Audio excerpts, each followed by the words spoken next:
and welcome to this week's Tuesday Online Exclusive. I'm Nia Pangsity. And I'm Jared Goldberg. Here are the stories we have for you today. February is Black History Month, and our Maeve Ashbrook spoke to one student at Elon about how the university's past has helped shape her experience. Glenda Phillips Hightower was the first Black student to attend Elon. Eugene Perry was the first Black student to graduate from the college, and Trinity Battle is one of the 342 Black undergraduate students on Elon's campus now. There's a picture of the two of them upstairs, and I pass them every time I go to the Creed. And so it's really, really nice to be able to, look at them and be like, I'm here because of them. The Elon freshman says she's been celebrating Black History Month her entire life, but she's spending her first February here at Elon connecting with the university's present, Black faculty, staff, and students, and learning about the university's past. The scary thing being a person of color is the past, and it is kind of wondering, okay, what happened on this campus to Black students, or how were Black students treated on this campus? A history that started with Hightower in 1963 and grew from there. In 1979, Bryant Colson was elected the first Black president of the Student Government Association. Colson was also the first Black editor-in-chief of The Pendulum.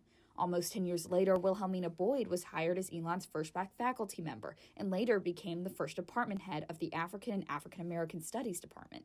And just 1 year ago, the African Diaspora LLC was created for students interested in learning more about African American culture. Battle currently lives there, and she says this made her adjustment to living on a predominantly white campus easier. I live on the floor. I am always in the Creed.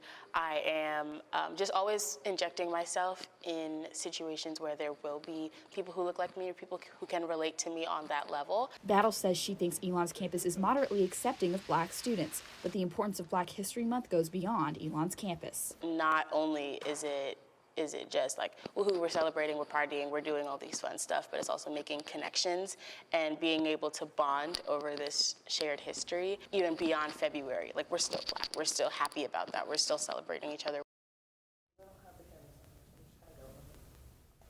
To read more about how Elon is celebrating Black History Month, make sure to pick up our special edition of The Pendulum next Wednesday, the 19th.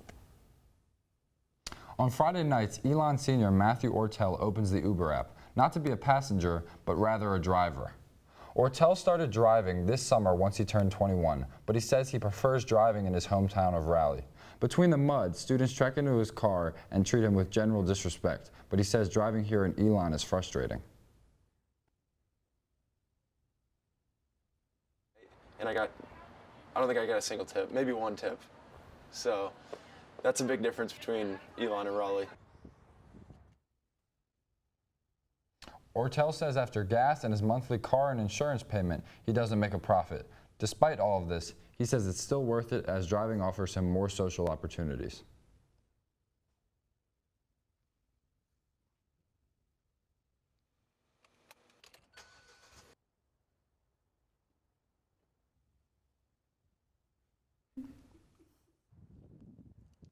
While Ortel has only driven for a few months, the company as a whole has lost $8.5 billion in 2019, making investors nervous. The Burlington Police Department is celebrating Valentine's Day in a special way this year. Members of the community can buy a cookie to send to any employee of the City of Burlington or the emergency service teams in Alamance County to thank them for their work. Burlington Police Records Supervisor Megan McCain says this is the 4th year for the Cookie Gram fundraiser, but it's just as special each time. It's kind of a way to give back. And I know everybody talks about that, but it's one of our big programs that we're able to go with the children and we're able to shop with them.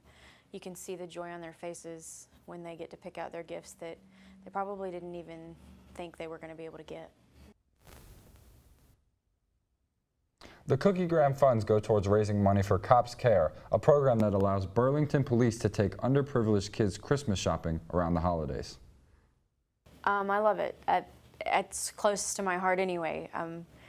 Here at the department, I'm not on the street, but I'm behind them, and it's really makes me feel good to be able to give them something to show that it's not just me that supports them, it's everybody.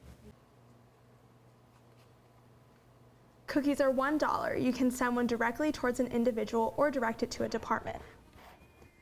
You can purchase cookies at Burlington Police Department, the Burlington Animal Shelter, or Burlington Parks and Recreation Office. All orders must be placed by this Wednesday. Well, that's all the news we have for you today. Thank you for joining us. For more information, we are not on air. Check out our website, elonnewsnetwork.com, and follow us on social media at Elon News Network. Have a great week, Elon.